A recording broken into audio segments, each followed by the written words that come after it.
né? E eu queria, na verdade, trazer para vocês aqui, eu queria ver se o professor Pedro Rossi já está disponível, então eu queria chamar o Pedro Rossi para a conversa. Pedro Rossi, professor de Economia da Unicamp. Pedro, boa tarde, obrigado aqui pela presença no All News. E antes de passar também a palavra para os meus colegas para poderem perguntar para ti, eu queria fazer, acho que a pergunta mais básica. Qual que é o tamanho do BO, né, que Trump colocou na mesa contra o Brasil? E você acha que o Brasil tem mecanismos e tem possibilidades para contornar isso, considerando a dimensão política do que está acontecendo? Tati Sakamoto, Letícia, Ricardo, é sempre um prazer estar aqui. Sakamoto, ainda mais nesses momentos que a gente tem novidades no cenário, é sempre bom ouvir suas análises, suas reflexões, me ajuda a pensar esses temas, né? Eu acho que o tamanho do problema, ele é muito relativo a como a coisa vai desenvolver. Eu tenho falado o seguinte, olha, pode ser uma grande oportunidade para o Brasil. Sabe, do ponto de vista comercial, a gente tem uma exportação para os Estados Unidos que é relativamente diversificada. A gente tem possibilidade de redirecionar uma parte dessas exportações, né? Alguns setores são mais problemáticos, como o caso dos aviões, o caso da Embraer, que tem que pensar com cuidado. Mas outros setores são mais facilmente redirecionados. Eu acho que o Brasil tem que retaliar, né? É reciprocidade, tem que valer. Isso também abre uma possibilidade para internalizar cadeias produtivas, gerar emprego e renda. E além disso, a outra oportunidade aí aberta é a integração latino-americana, é aprofundamento das relações com novos atores sociais, os próprios BRICS, né? Então, no fundo, o Trump está contribuindo para o isolamento dos Estados Unidos no cenário internacional. Eu acho que eles também vão ter alguns problemas com isso, tá? Eu estava brincando que o café da manhã dos americanos vai ficar mais salgado, né? O café brasileiro ele tem uma parcela do mercado gigantesca. O suco de laranja é importante também para o caso americano. E esse ano os ovos brasileiros salvaram os americanos. Eles tiveram um problema enorme com a gripe aviária. O preço do ovo foi lá para o espaço. E as análises mostram que a exportação brasileira de ovos para os Estados Unidos amenizou o problema dos americanos. Então, a inflação, que é um problema extremamente político, né, no sentido que bate na popularidade dos governos, ela pode ser afetada também nessa guerra de tarifas que o Trump está propondo. Então, veja, eu sou otimista no sentido que, olha, tem que ir fundo, tem que ter reciprocidade, né, tem que defender a soberania e a gente tem meios para diversificar as nossas relações comerciais e sair bem do ponto de vista econômico, se sair bem dessa enrascada que o Trump nos traz. Na questão econômica. Oi, Sakamoto, posso falar? Pode, por favor, coach. Pedro, nos últimos 15 anos, os Estados Unidos têm um superávit na balança comercial de 400 bilhões de dólares com o Brasil. É quase meio trilhão de dólares. Como é que pode o presidente americano alegar que o Brasil não trata bem os Estados Unidos, como se o Brasil fosse culpado pelo enorme déficit público que tem os Estados Unidos, que é 30 trilhões de reais, e que vai aumentar mais 3 trilhões agora com esse pacote maluco aí do Trump. Como é que você vai negociar com alguém que é absolutamente irracional? Porque os argumentos que ele usa, os números, contradizem o que ele escreve. É curioso, acho que eu estava aqui nesse programa, não sei se o Sakamoto vai lembrar, no dia da libertação do Trump, e eu assisti o Trump falando aquelas bobagens, e na mesma hora eu estava comentando, eu falei, olha, isso aí não é verdade, isso aí é fake news.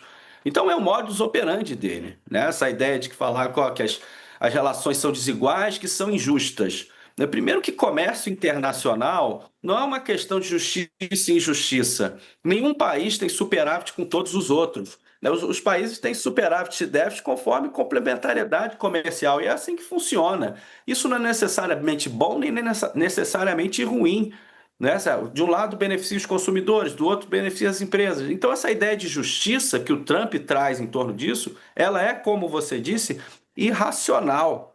Então ele traz assim, a carta dele é absurda em vários aspectos, né? Nos aspectos políticos, na, na forma como ele ignora a soberania do país e etc. E também nesse aspecto econômico, né, para dizer que as relações são desiguais. Não, não são desiguais. De fato, como você coloca, os Estados Unidos sem superávit com o Brasil, isso não é necessariamente ruim para o Brasil ou bom para o Brasil, faz parte da forma como a gente se integra com esse país específico, cuja complementaridade produtiva é de uma forma. Com outros países, a gente tem superávit, né? Então, eu acho que o Trump ele está usando conceitos, ele quer revolucionar o entendimento da economia, mas ele mesmo não entende nada de economia. Letícia? Boa tarde, Pedro. Eu estava pensando aqui, quando você colocou isso de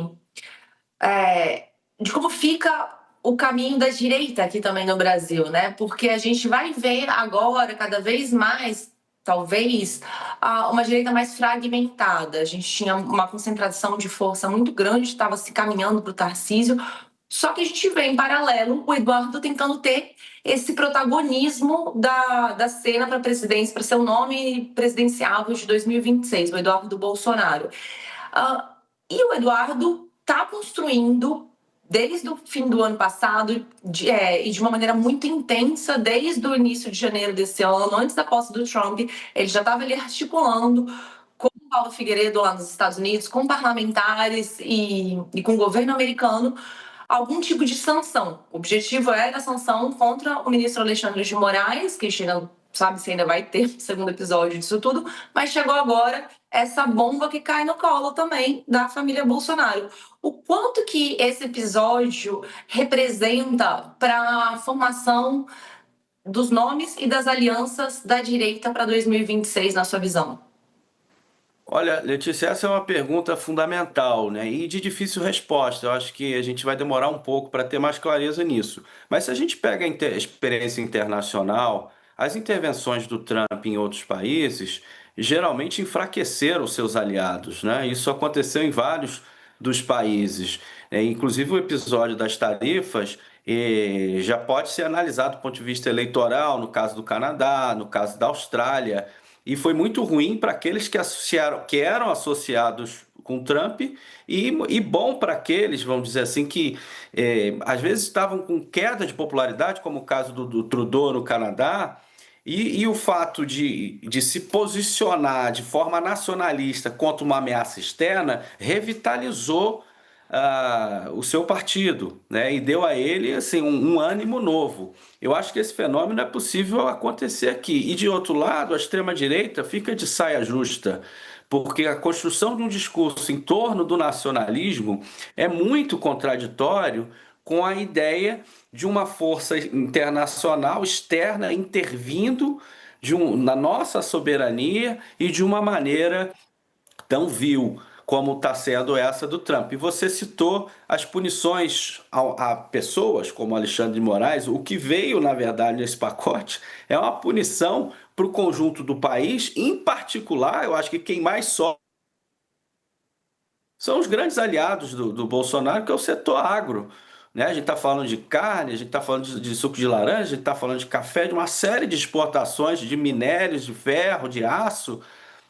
Ou seja, são setores ligados ao agro que estão sendo punidos, né? Se de fato eles articularam essa estratégia, eles estão punindo os próprios aliados no Brasil. Então me parece carente enfim, de estratégia, e me parece que o resultado disso não vai ser bom para a extrema-direita, né? E aí, evidentemente, como você coloca, pode embaralhar essa disputa. Mas eu acho que ainda é cedo de saber quem é que ganha, quem é que não ganha com isso. Ô Não, Pedro, eu acho que... Pedro, deixa eu só fazer uma Oi. pergunta, coach, um minutinho só, né? Porque assim, Pedro, a gente já fechou o pregão da Bolsa, né? Já fechou também o mercado, bem, compra e venda de dólar. E o dólar fechou em alta de 0,72%. E a Bolsa fechou em queda de 0,54%. Ontem, quando o Trump soltou a bomba, né, muitos analistas falaram que hoje ia ser o dia do caos, o pessoal ia chorar sangue no mercado por conta disso, que ia ter uma desvalorização muito grande do real, que ia ter que a bolsa também ia derreter, os ativos brasileiros iam derreter. Eu não estou falando que não vá, que não pode não vir, que não pode vir a acontecer isso. Mas por que a reação, ao que tudo indica, a reação do mercado foi mais suave? Até o dólar no começo do pregão, de fato, disparou. Mas depois ele deu uma reduzida, né? 0,72% não é o fim dos tempos e uma queda de 0,5% na bolsa, muito menos. Pois é, Sakamoto, esses valores que você traz aí é próximo da estabilidade. De fato, não houve uma queda substantiva da bolsa, nem um aumento substantivo do dólar, né? O que mostra que o mercado também está olhando isso, evidentemente, com um certo cuidado, com toda a incerteza que isso envolve, mas sem nenhum pânico, sem nenhum desespero, né? Até porque não há muito desespero em torno disso, né? A gente está falando de um setor exportador brasileiro que não impacta tanto no PIB assim. O Brasil é uma economia com um mercado interno enorme, e o setor exportador, ele é uma parte importante mais para as relações externas, para os nossos resultados externos, do que para o crescimento em si. Do ponto de vista de crescimento e emprego, eu acho que o impacto não vai ser muito grande no caso brasileiro. Eu acho que vai impactar alguns setores, mas como as exportações para os Estados Unidos elas são diversificadas, esse impacto ele é diluído. Como eu disse ao início, o caso da Embraer é específico e tem que pensar isso com cuidado. É necessário um olhar mais especialista para ver o caso da Embraer, porque a Embraer tem inclusive fábrica nos Estados Unidos, né, e mais de 60% das exportações da Embraer é para os Estados Unidos. Então tem que ver como que isso fica, né? Mas eu não vejo motivo para pânico nesse sentido. Eu acho que inclusive o Brasil está numa boa posição de fato, aplicar reciprocidade e esperar o outro lado, né? É bom lembrar que o Trump recuou daqueles anúncios iniciais, ou pelo menos, como eles mesmos chamam, um recuo tático para dar tempo para as negociações, né? Isso aconteceu, por exemplo, com a China, e a China manteve o pé firme simplesmente de forma recíproca, respondendo aos Estados Unidos. E a gente não sabe se eles vão seguir adiante com isso. Eu também tenho minhas dúvidas se eles seguiriam adiante com o caso brasileiro. Acho que se essa disputa se manter do plano comercial, o Brasil não tem muito a temer, né? Eu acho que a gente não deve trazer essa, porque aí os Estados Unidos têm um poderio maior quando a gente fala da questão tecnológica, dos satélites, da questão militar. E aí esses planos é melhor a gente não mexer com eles. Mas do ponto de vista comercial, eu acho que tem que ir para a briga. E a gente acho que está relativamente preparado e seguro para isso.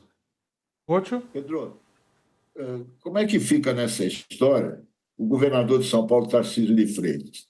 Porque ontem ele foi um dos primeiros a sair em defesa do Bolsonaro, do Trump, história do boné, do MAGA e tal. Hoje de manhã ele mudou um pouco de posição, foi para o interior de São Paulo inaugurar um trem, e lá ele falou em defesa da indústria paulista e tal, que vai ser prejudicada, mas sem criticar o Trump. À tarde ele correu para Brasília, foi pagar o pedágio para almoçar com o Bolsonaro, né? Como é que fica esse personagem na história? Me parece, a avaliação que eu faço, é que ele foi quem mais perdeu nisso, né? Porque o Estado de São Paulo é o que mais vai perder, né? A economia paulista que mais vai perder. E ele, em vez de sair em defesa do Estado que ele governa, ele sai em defesa do Trump e do Bolsonaro. Como é que você vê o futuro desse cara? Eu acho que tem um custo político associado ao Trump e, evidentemente, associado também ao Bolsonaro. Eu acho que já esse primeiro dia já mostra que a direita, a extrema-direita perde. E a extrema-direita que se mantém num alinhamento irracional com os Estados Unidos, eu acho que tem mais a perder, né? Eu imagino que se o Tarcísio tiver um pouco mais de consciência, ele vai tentar se afastar e tentar. Até porque empresário é muito pragmático, né?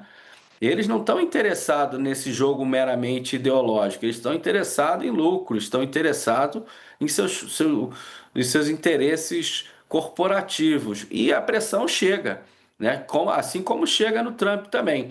Inclusive, uma das discussões que se tem nos Estados Unidos, eu acho até mais plausível do que a ideia de que a família Bolsonaro articulou tudo. Eu acho que foi mais a coisa das big techs, né? Uma vingança das big techs do que a família Bolsonaro, que, ao meu ver, não, talvez vocês tenham mais informação, mas eu não sei nem se eles têm de fato acesso e capacidade de uma articulação desse tamanho.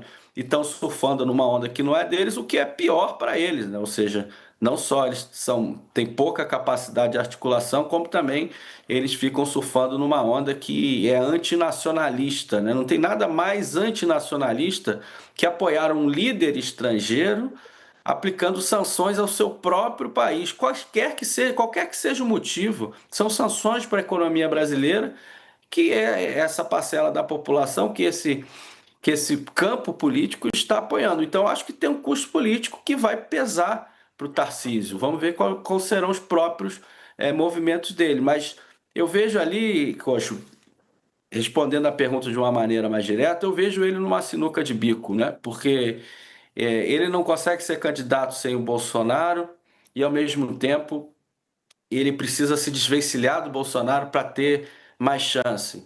Ele é Então, meio bolsonarista, né? Meio bolsonarista. exatamente, ele quer ter o apoio e pousar de meio bolsonarista, mas isso não dá certo, isso é uma contradição ambulante. Eu queria agradecer Verdade. muito a presença do Pedro Rossi, professor de Economia da Unicamp. Pedro, obrigado aqui pela sua presença no All News, segunda edição. Obrigado, Sakamoto. Um abraço, prazer Obrigado. participar.